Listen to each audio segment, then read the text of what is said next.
students, I welcome you all to this lecture of the subject of accountancy and financial management. This is the third lecture. Let me continue with the next concepts of preparation of proprietary final accounts of proprietary concerns. We have seen some concepts in our previous series of lectures: the meaning of proprietary concern, the meaning of final accounts, and different types of final accounts like manufacturing account, trading account, profit and loss account, balance sheet, their meaning, the purpose behind preparation of these three types of accounts and one type of statement. Let me go ahead further. On the asset side of the balance sheet, we are required to mention different types of accounts. In the next 5 minutes, let me tell you what are the different types of assets that we mention on the asset side of the balance sheet. What are these types of assets? Assets can be classified from different angles: movable or immovable, chal sampatti, achal sampatti, or real or fictitious assets, or fixed assets or current assets. Different types of assets are there. In brief, let me tell you what are these assets, what are the meaning of these assets. First one is movable asset or immovable assets. Particularly, this classification is made with regard to fixed assets, movable asset or immovable asset. First classification. Movable assets are those assets that can be moved from one place to another place very easily. Chal sampatti, for example, furniture, machinery, equipments, vehicles, etc. These assets can be, or tools, these assets can be moved from one place to another place. Such assets are called as movable assets. Once again, the definition: movable assets are those assets that can be moved from one place to another place very easily. Chal sampatti.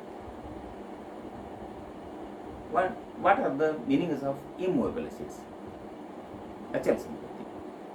Immovable assets are those assets that cannot be moved from one place to another place.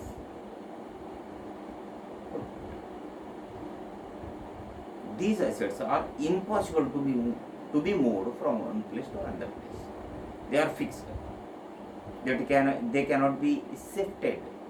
They cannot be shifted from one place to another place. If we try to shift, then they lose their existence, or it is impossible to move them from one place to another place. Example: building. Building cannot be so easily moved. Building cannot be moved from one place to another place. Trees. Trees cannot be moved from one place to another. You can move sapling or rope. रोप एका ठिकाणातून दुसऱ्या ठिकाणी आम्ही नेऊ शकतो, पण झाड नाही. रोप हे goods आहे, झाड हे अचल संपत्ती आहे. Standing trees, they cannot be moved from one place to another place. अंदर वरील रोड्स, ब्रिजेस, लँड, जमीन नेऊ शकत नाही एका ठिकाणी. These assets are called as immovable assets. once again, immovable assets are those assets which cannot be moved from one place to another place. Thus, movable asset, immovable. First classification. Second classification, one more classification is there, that is tangible assets and intangible assets. This classification is also related to fixed assets. Thus, what are tangible assets and intangible assets? Tangible assets, दृश्य माल म्हणतात. Intangible assets, अदृश्य माल म्हणतात. Tangible assets are those assets which can be seen simply, in simple words. Tangible assets are those assets which can be seen through our eyes. दृश्य मालमत्ता जे मी बघू शकतो tangible assets. Intangible assets means अदृश्य मालमत्ता. Intangible assets are those assets which cannot be seen by us through our eyes. आम्ही डोळे जे पाहू शकत नाही ते अदृश्य मालमत्ता. Tangible assets, example, anything that we see. For example, furniture, machinery, building, etc. All these assets are tangible assets. Intangible assets means those assets which cannot be seen by us through our eyes. Examples of such intangible assets are patent right, copyright, trademark, design, computer software, goodwill, any नावलौकिक, etc. We cannot see them. But such intangible assets also can be purchased and sold in the market. They can be valued. The values of such assets can be mentioned on the asset side of the balance sheet. They are real assets, not fake or fictitious assets. Such assets which cannot be seen by our eyes, which cannot be seen through our eyes, are called as intangible assets. Once again, tangible assets are those assets which can be seen, आम्ही पाहू शकतो through our eyes. Whereas intangible assets are those assets which cannot be seen by us through our eye. Such intangible examples of such intangible assets include patent right, copyright. Patent right means संशोधकांचे संशोधनावरील हक्क. Copyright ग्रंथकर्तांचे ग्रंथावरील अथवा लेखनावरील हक्क. Trademark व्यापारी चिन्ह. Computer software. Design रेसिपीवरील हक्क. खाद्यवस्तू बनवायचं जे काही ना हक्क असतो. कॉम्प्युटर सॉफ्टवेअर आहे. गुडविल आहे नावलौकिक आहे संस्थेचं. These are intangible assets. Examples, few examples. And third type of classification is झालं मोवेबल झालं, इमोवेबल झालं, tangible झालं, intangible झालं. And third type of classification is called what we call real and fictitious assets. Real assets are those assets the value of which can be determined in terms of money. पैशाच्या स्वरूपात जे मिळकतीचं वस्तू अथवा मालमत्तेचं किंमत आम्ही ठरवू शकतो असं असेट्सला काय म्हणतात real assets.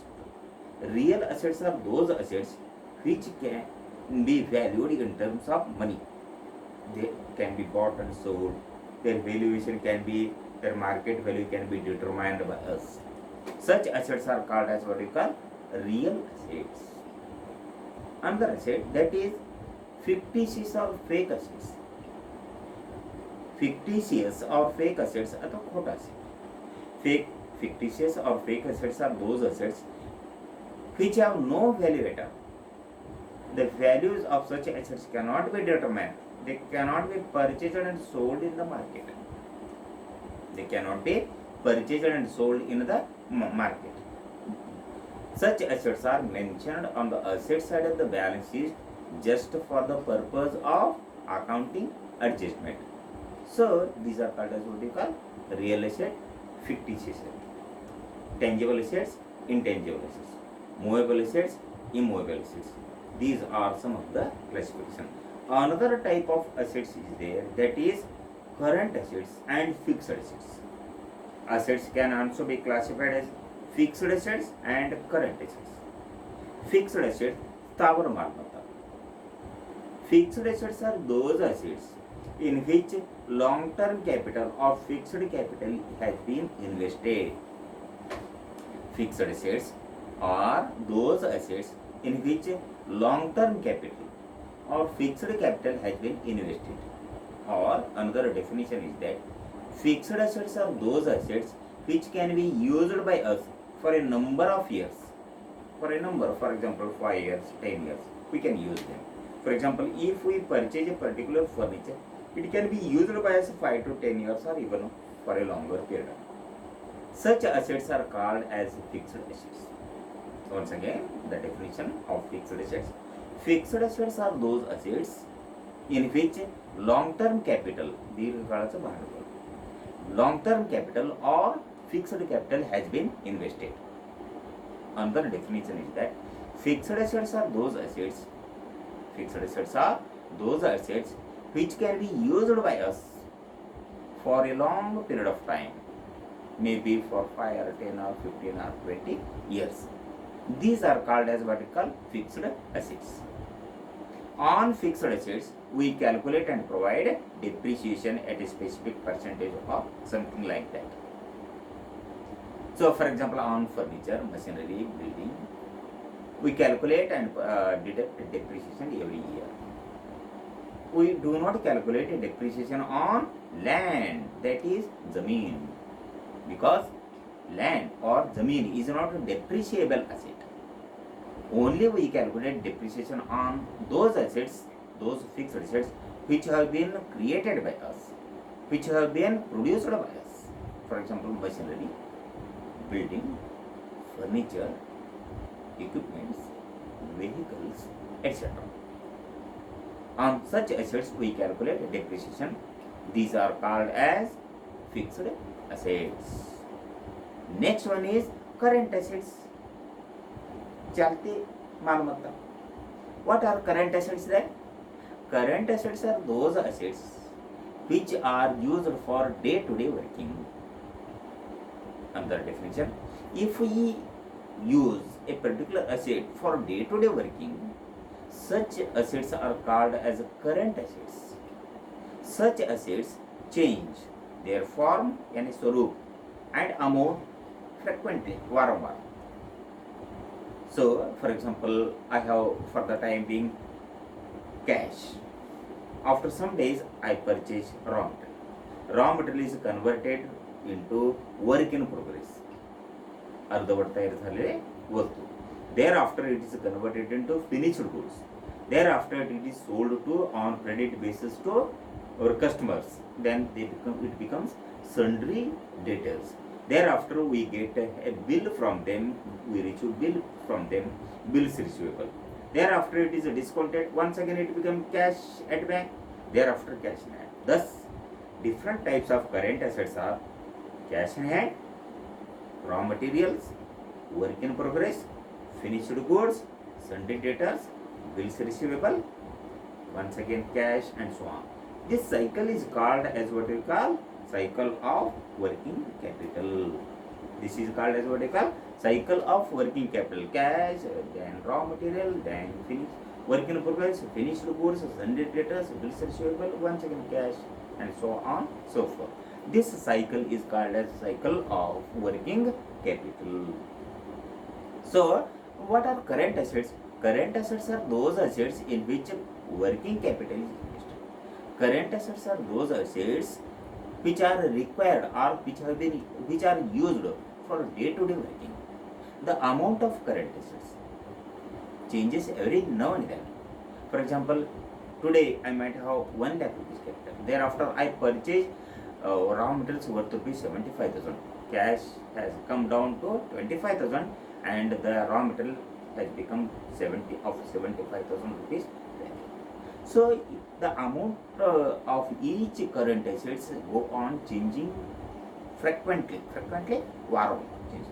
Such assets are called as what we call current assets. Thus, there are 4 types of classification of assets: current asset, fixed asset, tangible asset, intangible asset, movable asset, immovable asset, real asset, and fictitious assets. These are the 4 definitions that you are going to keep in mind. This is one thing. Once again, I repeat: movable asset, immovable assets. Movable assets are those assets which can be moved from one place to another place very easily. Immovable assets. Immovable assets are those assets which cannot be moved from one place to another place. Second one. Tangible assets and intangible assets. Tangible assets are those assets which can be seen by us, जे आम्ही बघू शकतो. Tangible assets. Intangible assets are those assets which cannot be seen by us. Fixed assets and current assets. Fixed assets are those assets in which fixed capital or long-term capital is invested. Or fixed assets are those assets which can be used by us for a long period of time. Well, current assets. Current assets are those assets which in which current capital, working capital is invested. Or current assets are those assets which are used for day-to-day working of a particular business organization. Last classification, fourth classification is what I call real asset and fictitious assets. Real assets are those assets which carry a financial value. Value of such assets can be determined, can be fixed, याने ठरवू शकतो in terms of money. They can be purchased and sold in the market. The values of such assets can be determined by through valuer of some other person. We can decide the values of such assets. This is real assets. And fictitious assets are those assets which have no value at all. They cannot be purchased and sold in the market. They are entered on the assets at the balance sheet just for the purpose of, for the sake of accounting adjustment. Such fictitious assets cannot be bought and sold in the market. Examples of fictitious assets include preliminary expenses, underwriting commission, discount on issue of shares and debentures, expenses on issue of shares and debentures, accumulated losses, etc. These are the examples of fictitious assets that we usually mention. Some of the examples of fictitious assets that we usually mention on the asset side of the balance sheet. This is the classification of the assets that I try to discuss with you for the time being. You will come across such a knowledge not only in FI/BCom but also in further classes. Study of accounting and further classes like SY/BCom, DY/BCom or in MCom, or while pursuing the study of chartered accountancy or company secretary course. Somewhere you will, if this classification, this study, this knowledge will be useful to us. That is why I have taken this lecture series, this particular part of the lecture series for the sake of your knowledge. You have to keep in mind. Accordingly. You will come across. You will not come across any difficulty with regard to what you call this study. So in the next lecture, I will continue. In the next lecture, I will continue with the further discussion with regard to the final accounts of proprietary concerns. In that part, I will discuss with you what is the problem component of the and also solution component of the solution of problem based on final accounts of proprietary concern. What we study in what are the components of the problem and what are the components of the solution that we are required to solve in the examination with regard to the problem based on final accounts of proprietary concerns. So till then, by tomorrow we shall continue with the new concepts of the chapter preparation of final accounts of proprietary concerns. That is all. Thank you.